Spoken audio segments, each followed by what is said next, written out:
When you were sharing how you first started discovering or connecting with God in your first century, it really highlighted for me how simple the process is. Yeah.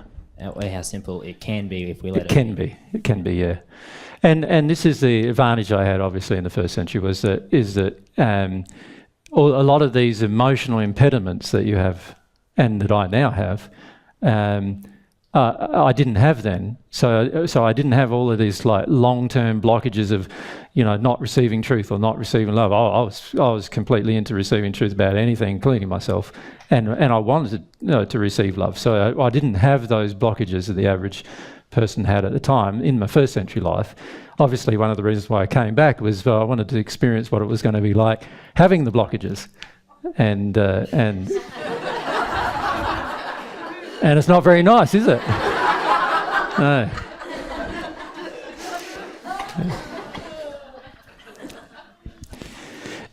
What I feel is a sad thing, though, is that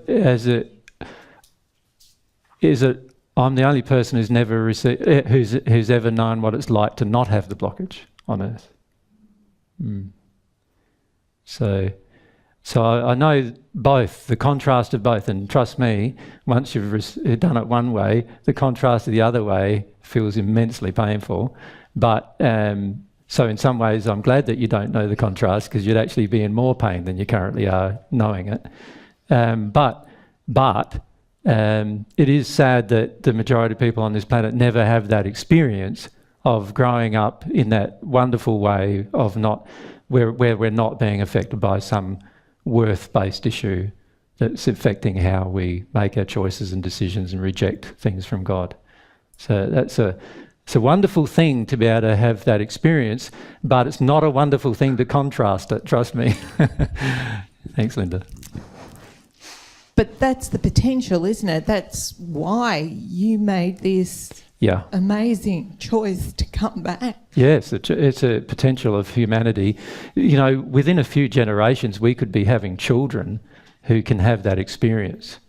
And you imagine that. Like, you imagine children who by the time they're sort of 6, 7, 8, 10 years of age, they know far more than anybody else on the planet because they've had no impediment to doing so.